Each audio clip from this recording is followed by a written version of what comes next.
ओम नमः सदेभ्यः। ओम नमः सदेभ्यः। ओम नमः सदेभ्यः।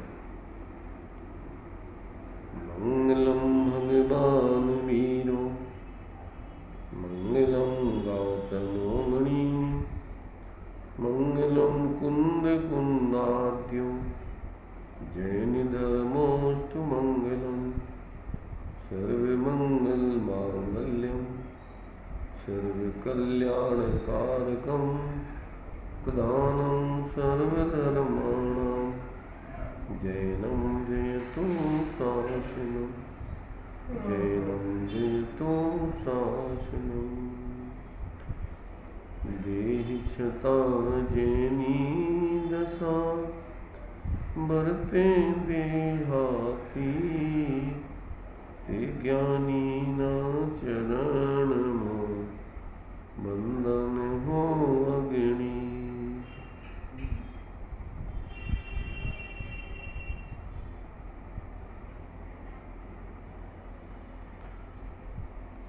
चर्चा अपनी श्रीमद् राजचंद जी के वचनामृतों के माध्यम से विराग सरिता में जो संकलित किए गए हैं वाक्य, उसके माध्यम से यहाँ स्वाध्याय पूर्वक उसका रसास्वादन अपन कर रहे हैं। अभी यहाँ पर 46 तक के वचनों की चर्चा हुई थी। आगे क्रम से और भी जो वचन दिए हुए हैं जीवन उपयोगी, उनके बारे में अपन विचार करते हैं।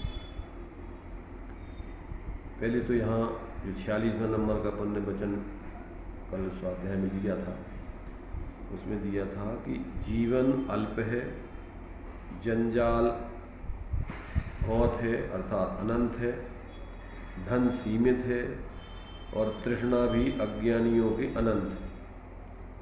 इस स्थिति में स्वरूप की स्मृति संभव नहीं है।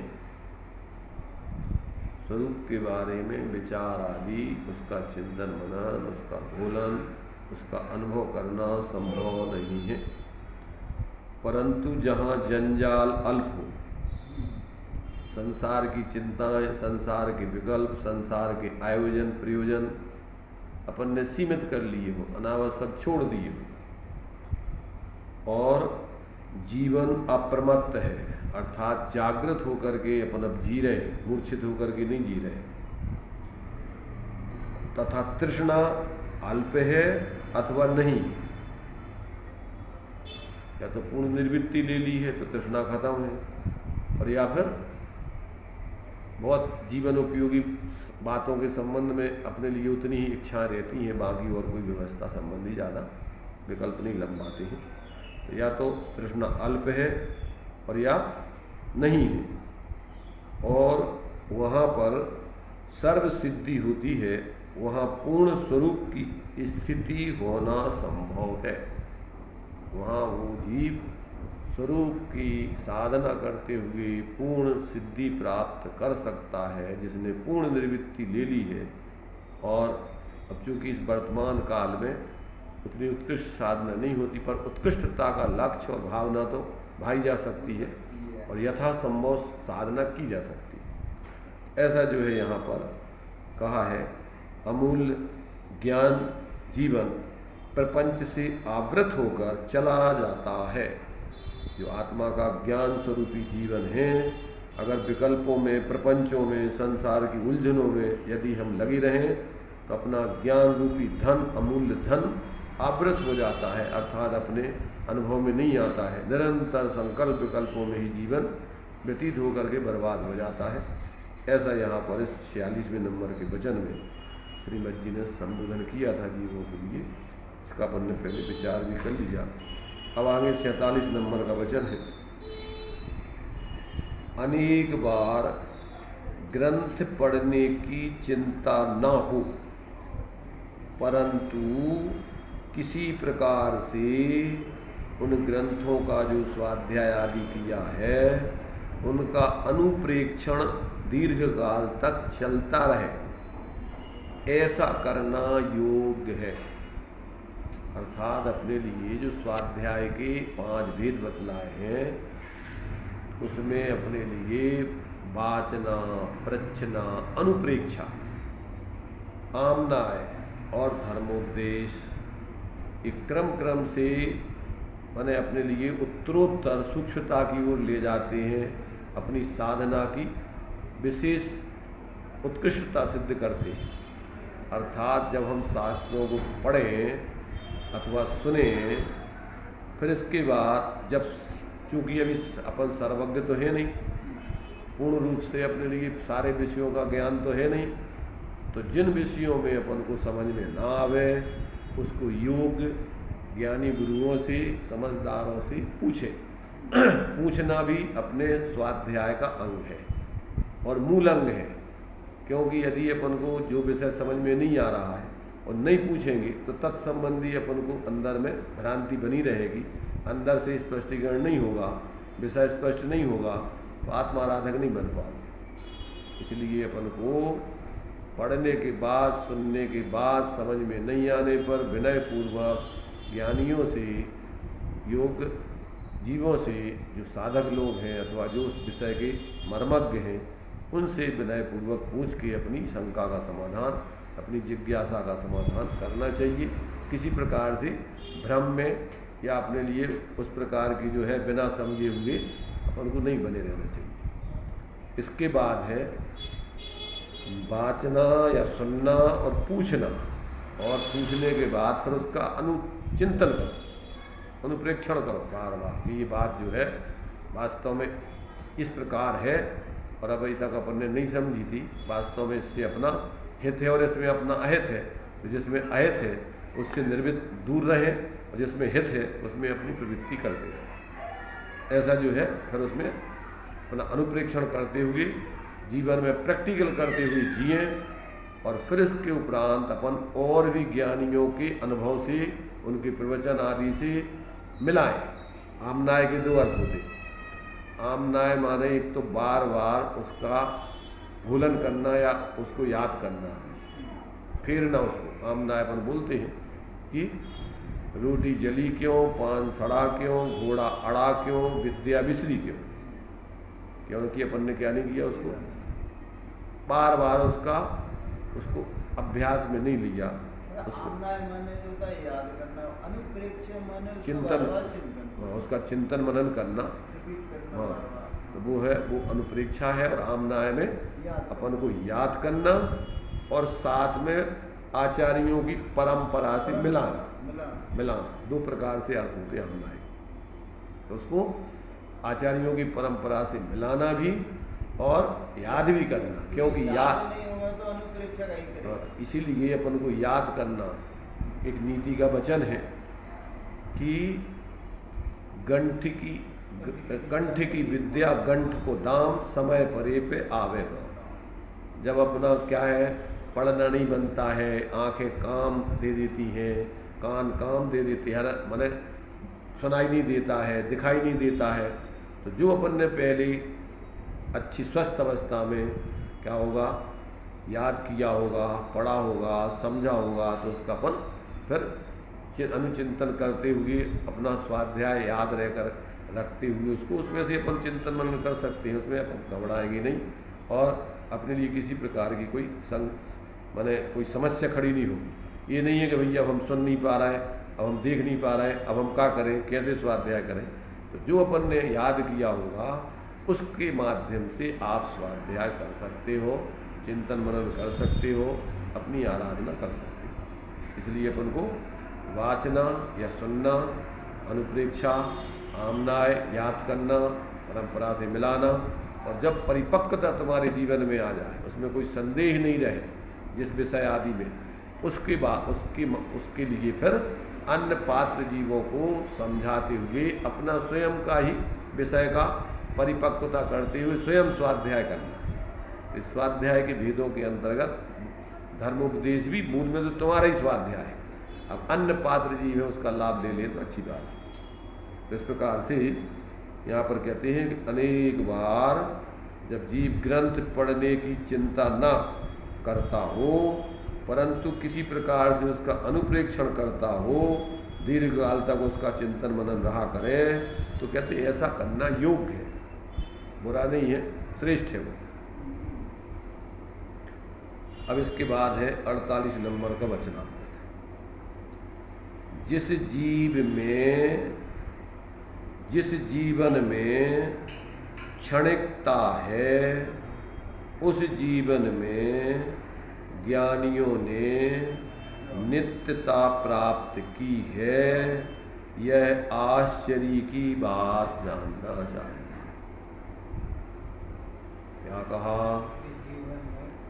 जो जीवन क्षणिक है, मैंने जो वर्तमान में मनुष्य पर्याय मिली है वो क्षणिक है, परंतु उस क्षणिक जीवन में जिन ज्ञानियों ने नित्यता को प्राप्त कर लिया है, शाश्वतता को अपने जीवन में अनुभव कर लिया है, अर्थात अपने शाश्वत आत्मस्वरूप की अनुभूति कर ली है, प्रतीति कर ली है, उसकी आराधना कर रहे हैं, तो कहते हैं उनका वास्तव में ये कार्य पुरुषार्थ, ये कहते हैं सामान्य लोगों के लिए आश्चर्यकारी है अथवा सभी के लिए आश्चर्यजनक है। ऐसी परिस्थितियों इस प्रकार से मतलब इस अपनी वर्तमान की इस क्षणिक अवस्था में शाश्वत जीवन की खोज करके और उसकी श्रद्धा ज्ञान लीनता करते हुए जीवन जीना, निश्चिंत होकर के जीना, ये वास्तव में कोई अलौकिक कार्य है, अपूर्व कार्य है। और ऐसे कार्य वास्तव में इस वर्तमान पंचम हुंडावसर्पणी काल में आश्चर्य से कोई कम नहीं। वर्तमान में अपन लोक में आश्चर्य मानते हैं, वे तो सब लौकिक है, उनमें कोई दम नहीं, परंतु ये वास्तव में परमार्थ से आश्चर्य है कि ऐसी परिस्थितियों में विषम और जो जीव अपने उस नित्य शाश्वत स्वरूप से जुड़कर और उस शाश्वतता का अनुभव करते हैं, उनका जीवन वास्तव में धन्य है। और ये आश्चर्य जैसा कार्य है इस काल में। ऐसा जो है ये 48 नंबर के वचन में ये श्रीमद जी ने स्पष्ट किया है। 49 नंबर का वचन है, अनंत काल व्यवहार करने में व्यतीत किया है, तो फिर अब इस प्रकार प्रवृत्ति करना कि उसकी झंझट में परमार्थ का विसर्जन ना हो जाए। बहुत गजब का वाक्य है। अनंत काल जीव ने व्यवहार करने में व्यतीत किया है, तो फिर अब इस प्रकार प्रवृत्ति करना कि उसकी झंझट में, किसकी झंझट में? व्यवहार प्रपंचों की झंझट में परमार्थ का विसर्जन ना हो जाए। देखो, परमार्थ का विसर्जन दो अर्थों में है। एक तो परमार्थ हम भूले ही रहें, वो भी परमार्थ का विसर्जन ही है, और या परमार्थ प्राप्त करके और फिर व्यवहार का पक्ष लेकर के उसका छोड़ दो उसको, तो विसर्जन हो जाएगा, उसका फिर पक्ष आ जाए। अनादिकाल के कुसंस्कार तो है ही। तो कहते हैं कि भैया देखो, अनंत काल तुम्हारे लिए, देखो व्यवहार भी दो प्रकार का है, बल्कि 3 प्रकार का है। एक तो होता है लौकिक व्यवहार, एक होता है परमार्थ के लिए और परमार्थ के साथ रहने वाला सहचर व्यवहार, और एक होता है परमार्थ आश्रित निश्चय व्यवहार। पर्याय में प्रकट होने वाला सम्यक दर्शन ज्ञान चारित्र वाला वो भी व्यवहार है, वो परमार्थ व्यवहार है। और ये उपचार सहचर भूत रहने वाला, इस पे उपचार आरोप आता है। 28 मूल आदि का पालन, श्रावकों के जीवन में बाहर के श्रावकाचार के जो 6 आवश्यक आदि हैं, 11 प्रथमा आदि हैं, तो ये सहचर भूत उस पर धर्म का आरोप आता है। पर उसका भी ऐसे ही सुमेल है कि जब अंदर से उत्कृष्ट साधना की जाती है, तो बाहर में ऐसे उत्कृष्ट व्यवहार के साथ ही उसकी उत्कृष्ट साधना बनती है। छठम सप्तम गुणस्थान आदि की भीतरागता बाहर में पूर्ण महाव्रत के साथ ही सकती है, तो अवृत दशा में, देशवृत की दशा में नहीं सकती। तो ये अपन को बराबर कौन सा, यानी अपने लिए 2 प्रकार के व्यवहार में, एक तो लौकिक व्यवहार में ही जीव ने अनंत काल व्यतीत किया, फिर दूसरा, ज्ञानियों के जीवन में जो सहचरभूत उपचरित व्यवहार होता है उस पर परमार्थ का आरोप आता है, उसमें ही मूर्छित होकर के अनंत बार साधु बन करके नौवें गिरवेट तक गया। तो कहते हैं ऐसे इस व्यवहार में ही जीव ने अनंत काल दोनों प्रकार के व्यवहार, चाहे वो लौकिक व्यवहार हो चाहे सहचर ज्ञानियों का व्यवहार या तो पूर्वचर व्यवहार, उसमें ही जीव ने धर्म बुद्धि करके और परमार्थ धर्म मान करके उसी में अपनी पूरी ताकत लगा करके जिंदगी बर्बाद कर दी। तो कहते अब ऐसा नहीं करना कि जिसमें तुम्हारा अब ये परमार्थ का विसर्जन हो जाए, अर्थात परमार्थ तुम्हें प्राप्त ही नहीं हो, विसर्जित हो जाए मतलब वो छूटा रहे, अथवा प्राप्त करके वो फिर व्यवहार में मूर्छित हो जाओ तो फिर विसर्जित हो जाए। इसलिए ज्ञानी अपने लिए सजग कर रहे हैं कि भाई भ्रम में मत पड़ जाना। बहुसंख्य जीव इसी व्यवहार की मूर्ताओं में जी रहे, और इस काल में तो और ही ज्यादा मूर्ताएं सांप्रदायिक बुद्धि की, अपना अपना व्यवहार। एक तो ज्ञानियों का सहचरभूत व्यवहार निष्पक्ष होकर के होता है एक वो, और एक वर्तमान में सांप्रदायिक बुद्धि से अपना अपना व्यवहार धर्म के नाम पर। ये तो बहुत कई प्रकार की ऐसी मूर्ताएं धर्म के नाम पर चलती। इसलिए कहते भैया उस परमार्थ को छोड़कर बाकी किसी भी प्रकार के व्यवहार में तुम क्या क्या नहीं करना, अपने जीवन को बर्बाद नहीं करना, उसी में उलझ करके बहुमूल्य जीवन मत खो देना। ये अपने लिए क्या लौकिक व्यवहार सभी लौकिक है, जब तक परमार्थ नहीं आया तब तक वो सब, उसमें धर्म बुद्धि अगर जो सहचरभूत है उपचरित व्यवहार उसमें भी धर्म बुद्धि है तो वो भी सब मूर्त ही है धर्म। टोडरमल जी जो लिखा है धर्म बुद्धि से धर्म धारक व्यवहाराभासी, उसमें ही परमार्थ धर्म मान लिया उनने। ऐसे जो व्यवहार हैं वो सभी प्रकार के व्यवहार परमार्थ का विसर्जन करा देने वाले हैं। तो कहते ऐसे किसी व्यवहार में उलझ करके अपने परमार्थ का विसर्जन अर्थात उसको छोड़े मत रखना, और अगर कदाचित पालो तो फिर उसी व्यवहार की मूर्ता में उसका विसर्जन मत छोड़ मत देना। दोनों प्रकार से विसर्जन का विवेक रखना। ये आपका 49 नंबर का वचन है। इसमें अपने लिए ज्ञानियों ने जो वास्तविकता है उस वास्तविकता को सामने रखकर जनसाधारण को सजग किया है। अब इसमें जिनकी होनहार अच्छी है उनको समझ में आता है, उनको रुचता है, और वे अपने जीवन में इसको अपना करके माने परमार्थ को समझ करके और जितना जरूरी परमार्थ पाने के लिए जो आवश्यक है वो करते हुए किसी प्रकार उसमें धर्म बुद्धि से और एकत्वपना करके और अपने परमार्थ का विसर्जन नहीं करते। जब तक ये परमार्थ नहीं आया तो 28 मूल और 8 मूल सब लोग नहीं है, सब औपचारिक है, उसमें धर्म बुद्धि है तो मूर्ता है, वो तो मिथ्यात्व है, वो तो व्यवहाराभासी मिथ्या दृष्टि बन गया।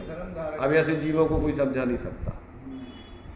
और जिसने पर्याय में स्वरूप के आश्रय से सम्यक दर्शन ज्ञान चारित्र रूप व्यवहार तो माने जो परमार्थ सद्भुत व्यवहार है वो प्रकट किया नहीं, और अकेले द्रव्य स्वभाव की ऊर्ध्वता करके और उसी के विचार करने में और अपने को संतुष्ट मान लेता है वो निश्चयाभासी, वो भी मूढ़ हो गया। जिसने उस द्रव्य स्वरूप के आश्रय से पर्याय में अभेद पने रूप में मोक्ष मार्ग तो प्रकट किया नहीं, और अकेले शुद्ध शुद्ध शुद्ध द्रव्य स्वरूप की बातें कर करके विकल्प कर करके संतुष्ट बना रहता है, तो वो जीव भी मूढ़ है, निश्चयाभासी है। उसने वास्तव में उस निश्चय के सही स्वरूप को समझा नहीं। उस निश्चय के स्वरूप को बताने का प्रयोजन तो पर्याय में आश्रय करके रत्नत्रय प्रकट कराना था। अकेली मात्र विकल्प या उसको ही सर्वस्व मान करके और अपनी पर्याय का विवेक न रखना, ये भी मूढ़ता है। क्या करना था ये बताओ, क्या करना था? मतलब अपने स्वरूप में बैठना कैसे, मतलब क्या प्रोसेस, क्या करना था? क्या करना था बता दो रे, क्या करना है कि अपनी पर्याय में ज्ञान में श्रद्धान में आचरण में अपने उस स्वरूप को अभेद ढल करके उस तरफ विकल्प मात्र नहीं, चर्चा मात्र नहीं, उस तरफ अभेद होकर के ढल करके निर्विकल्प अनुभूति प्राप्त करते हुए सच्चे मोक्ष मार्गी बनकर जब तक पूर्ण भीतरागता नहीं हो जाए तब तक उसी की आराधना के लिए बाहर में यथायोग ग्रहण त्याग करते हुए साधना करना। बाहर में किसी प्रकार किसी को दिखाने की जरूरत नहीं है, और बोलने की ज़रूरत नहीं है, अंदर में जीने की ज़रूरत है। तो ऐसा जब तक अपन जीवन नहीं जिए, अपना भ्रम टूट नहीं सकता, जीवन में शांति आ नहीं सकती। इसलिए किसी भी प्रकार के प्रपंच में नहीं उलझना। अथवा उभयाभासी क्या करता है कि निश्चय के स्वरूप का विचार आदि करके सूना सा बैठ के सामायिक में मान लेता है निश्चयाभासी जैसा कि हमें निश्चय की अनुभूति हो गई, और बाहर में भैया यथायुग ये भी करने लायक हैं, और बाहर के व्यवहार धर्म में भी कर्तृत्व बुद्धि से, धर्म बुद्धि से प्रवृत्ति करता है। तो ये भी जो है मूर्ता है, उभयाभासी। समझ रहे ना? तो जब तक जीव को ऐसा विवेक नहीं है तब तक तब तक उसके जीवन में भ्रांति है। सच्चे अर्थों में मोक्ष मार्गी बनने पर उसको कोई भ्रांति नहीं रहती, कोई आभास नहीं होता, कहीं अटकता नहीं, कहीं भटकता नहीं। जब तक पूर्ण अपनी मंजिल की प्राप्ति अर्थात पूर्ण वितराग दशा नहीं हो जाती, तब तक वो कहीं संतुष्ट नहीं होता है, कहीं भ्रमित नहीं होता है, किसी मूढ़ों के कहने में नहीं आता है, किसी पक्षपात में नहीं पड़ता है, किसी व्यक्ति का अंध श्रद्धालु नहीं बनता है। वो अपना अनुभव पूर्वक अनंत ज्ञानियों का, जनवाणी का जो भी मार्ग अनादिकाल से चला आया है, उसको अपने जीवन में खुद अनुभव करते हुए जीता है। इसलिए वो जब तक अपनी पूर्ण उस वीतराग दशा को नहीं पाता, तब तक वो कहीं संतुष्ट नहीं होता। ऐसा जो है एक एक वचन इन ज्ञानियों का अपन को कहीं पर भी भटकने अटकने नहीं देता। ये अपन को बहुत सजगता से स्वाध्याय करके अपने जीवन में समझना चाहिए। इसमें किसी दूसरे का मूल्यांकन नहीं करना स्वाध्याय से कि कौन क्या कर रहा है। हाँ, उसका ज्ञान तो अपन को सहज, जब अपन सही अपना जीवन शोधन करेंगे तो अपन को दूसरों का भी सहचरभूत ज्ञान हो ही जाता है। और ऐसे लोगों से अपन बचते हैं कि जो धर्म के नाम पर विपरीतताओं में उलझ गए, धर्मान्धता में उलझ गए, व्यक्तिवाद में उलझ गए, संप्रदायवाद में उलझ गए। ऐसे लोगों से भी अपन सजग रहते हैं, उनके भी किसी प्रकार पक्षपात में अपन नहीं पड़ते और डरते नहीं हैं लोग भय, क्योंकि कहीं ना कहीं अपन को ऐसा लगता है कि भैया अपन को कहीं ना कहीं तो रहना पड़ेगा, अब अपने साथ में कोई है तो है नहीं है। ऐसे इस भय से वो किसी की मूर्ताओं को स्वीकार नहीं करता है, अकेला चलता है। जरूरत पड़ जाने पर शरीर छोड़ देगा, पर किसी मूर्ता को स्वीकार नहीं करता। अपन पढ़ते हैं मेरी भावना में कि कोई बुरा कहो, अच्छा कहो, लक्ष्मी आओ जाओ, लाखों वर्षों तक जियो, या मृत्यु आज ही आ जाओ, तो भी न्याय मार्ग से, धर्म मार्ग से मेरा कभी न पद चिगने पाओ। उस अपने मार्ग से वो कभी च्युत नहीं होता है, कभी विचलित नहीं होता।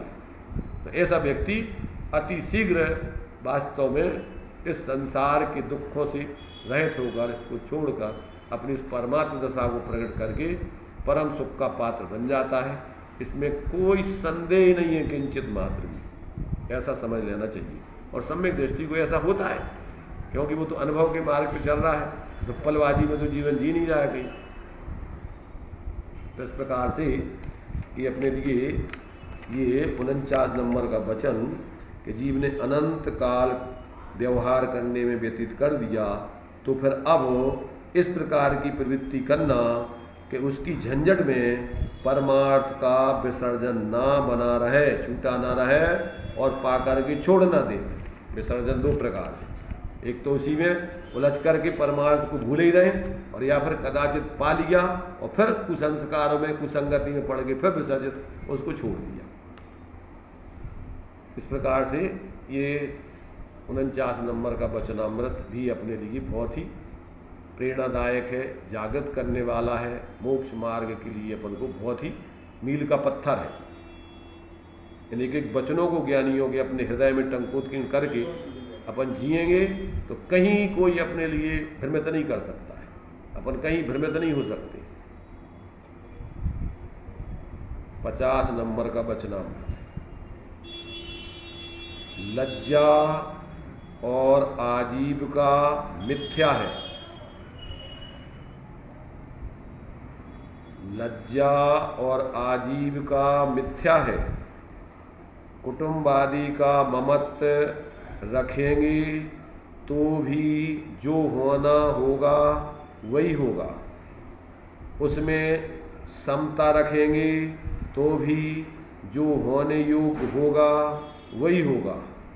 इसलिए निसंकता पूर्वक निरभिमानी होकर के, दीनहीनता से रहित होकर के अपना जीवन जीना ही योग्य है।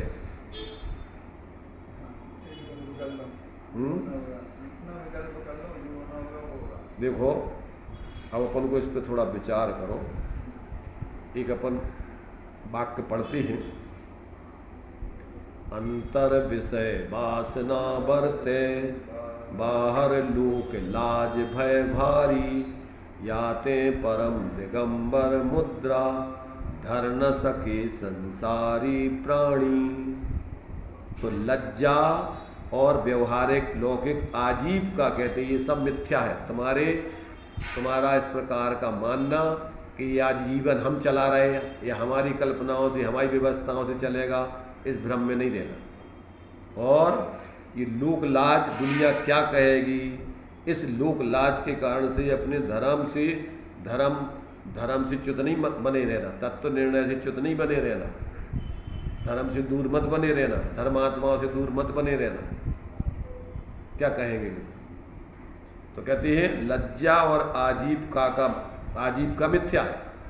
मिथ्या है का मतलब क्या? अर्थात लौकिक लज्जा रखना और उससे अपने परमार्थ को नहीं साधना इस वर्तमान जीवन में। तो कहते हैं ये सब झूठ है, तुम्हारा मिथ्या विकल्प है। और आजीविका की भी तुम सोच रहे हो कि हम अपने जीवन को चला रहे हैं या चलाएंगे, तो कहते हैं ये भी तुम्हारा सोचना मिथ्या है।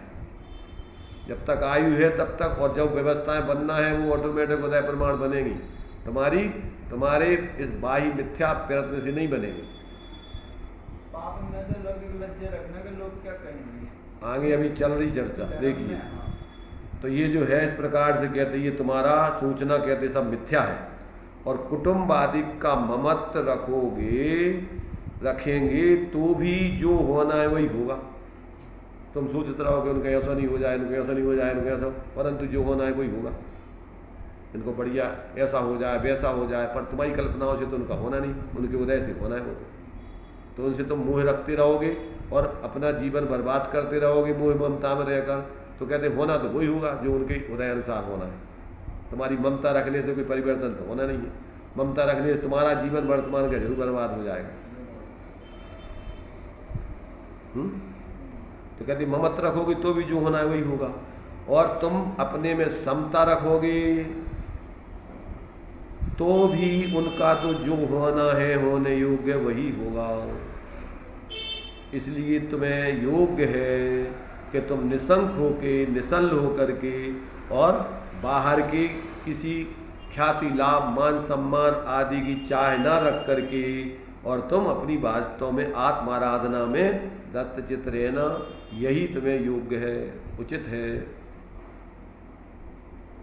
व्यर्थ के इस लोकलाज में, व्यवहार की आजीविका में, परिवार कुटुंब आदि की मोह ममता में अपने जीवन को बर्बाद नहीं करना। तुम्हारी कल्पनाओं से ना तो तुम्हारी इज्जत बनेगी, तुम सोच रहे कि हम डरते रहेंगे, लाज हमारी बनी रहे समाज में, पर पाप का उदय होने पर तुम्हारी कोई लोक लाज नहीं बनेगी।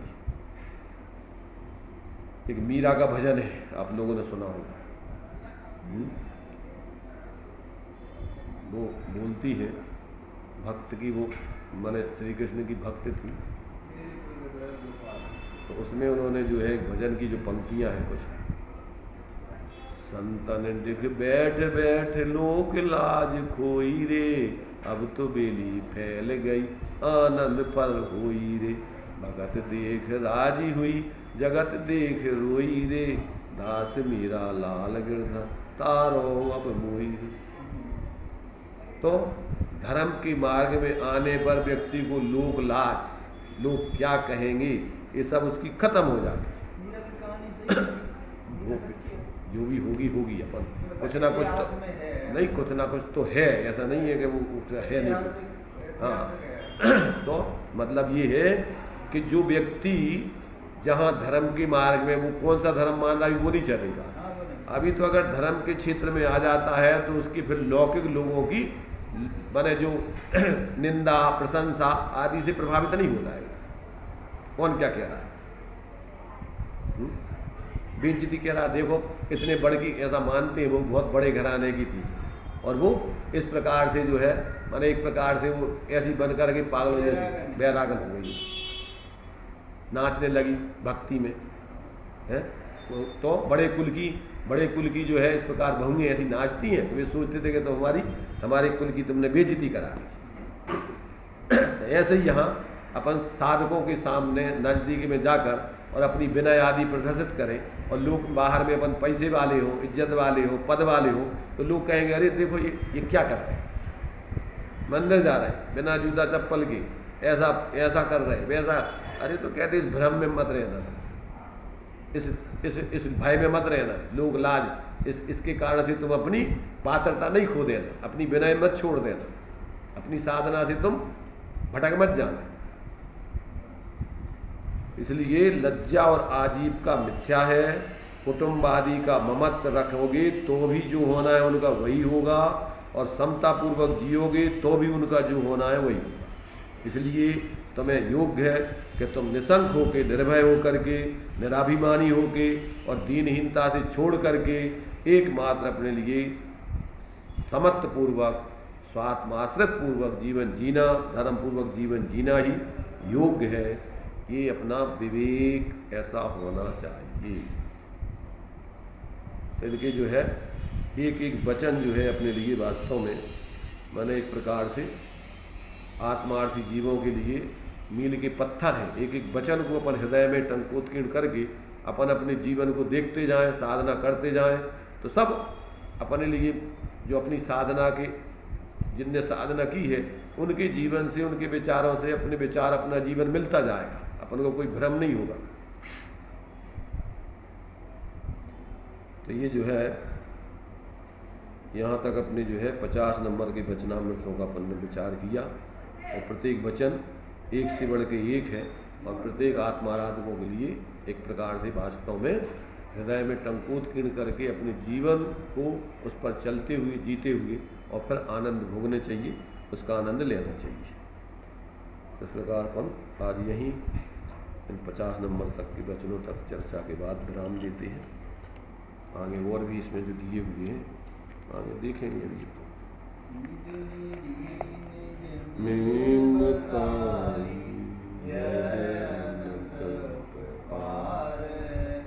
उसके लिए जिन वाणी माँ को वंदना, दिए जिन वाणी माँ को वंदना सतबार।